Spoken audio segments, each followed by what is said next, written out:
This program provides education, not advice. Sponsors pay a fee for endorsements and interviews. See the truthayf.com disclosure page for details.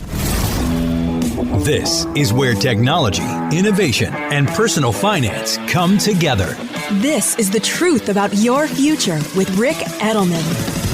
Brought to you by Global X ETFs, dedicated to providing investors with unexplored intelligent solutions, and by Invesco QQQ. Anyone can become an agent of innovation with Invesco QQQ. Invesco Distributors, Inc. It's Thursday, July 6th, and this world has a birth dearth. We've talked before about dropping birth rates around the world, and it is getting worse. In Italy, they've just reported that births there have fallen to the lowest level since 1861. That's when the current nation of Italy was formed. Less than 400,000 babies were born in Italy last year. That's down nearly 2% from the year before.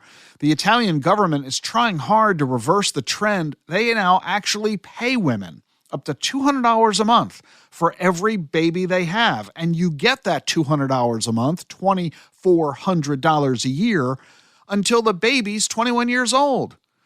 The payments haven't helped. It has not improved the birth rate. And there's a reason why. The payments don't really do anything to address the shortage of child care services. So getting the money doesn't do you a lot of good if it means you're home having to raise the child because you can't find a babysitter allowing you to go to work.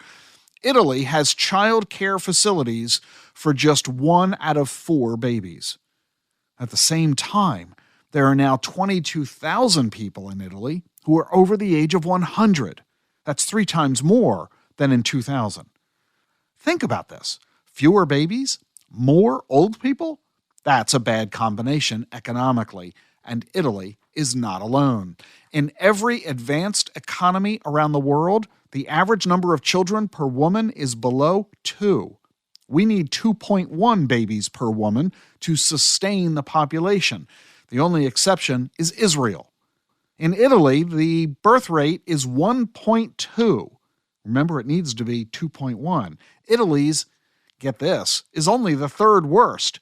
Spain and South Korea have an even lower birth rate than Italy does. They're only producing 0.8 children for every woman in their countries. With fewer babies, that means fewer future workers. That means less tax revenue to pay for the pensions and the health care that today's people need and will need in the future. Fewer workers also means fewer doctors to pay for all of this.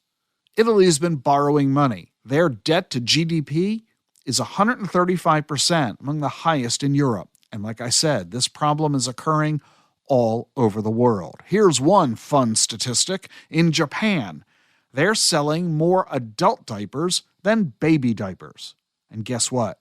Adults wear diapers many more years than babies do.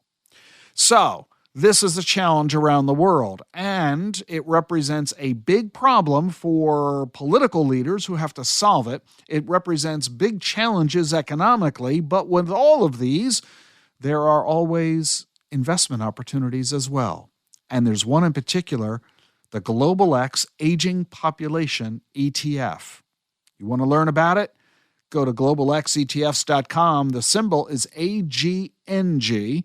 The link is in the show notes. Or ask your financial advisor about the birth dearth and investment opportunities that you can take advantage of.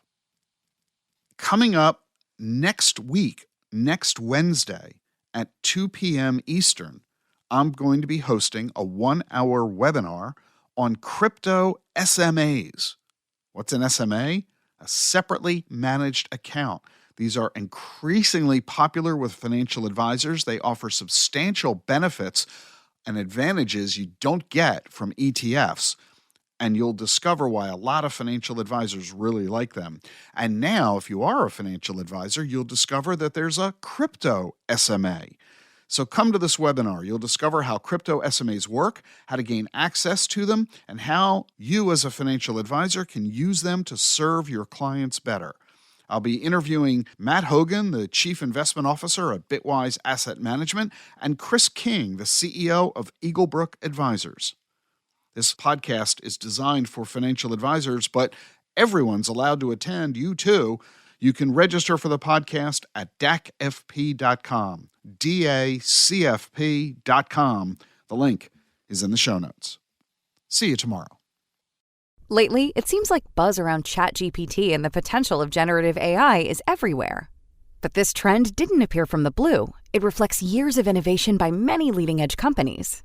Looking to add AI exposure to your portfolio? Rather than try to pick individual winners, consider the Global X Artificial Intelligence and Technology ETF, ticker AIQ, which invests in dozens of stocks across the emerging AI frontier. Investing involves risk, including possible loss of principal. Technology companies can be affected by rapid product obsolescence and intense industry competition. Before investing, carefully consider the fund's objectives, risks, charges, expenses, and more in the full or summary prospectus at globalxetfs.com. Read carefully. Distributed by SEI Investments Distribution Co. Support for Rick Edelman's podcast comes from Invesco QQQ. Meet Carmen, an everyday person who likes working in the garden, hosting dinner parties with friends, and listening to live music. She also participates in Progress by investing in a fund that supports innovative ideas. Invesco QQQ ETF allows you access to innovators of the NASDAQ 100, so you don't have to be an engineer to help push progress forward. Anyone can become an agent of innovation. Learn more at Invesco.com/QQQ. There are risks when investing in ETFs, including possible loss of money. ETFs' risks are similar to those of stocks. Investments in the tech sector are subject to greater risk and more volatility than more diversified investments. The NASDAQ 100 index comprises the 100 largest non-financial companies on the NASDAQ. You can't invest directly into an index. Before investing, carefully read and consider fund investment objectives, risks, charges, expenses, and more in prospectus at Invesco.com. Invesco Distributors, Inc.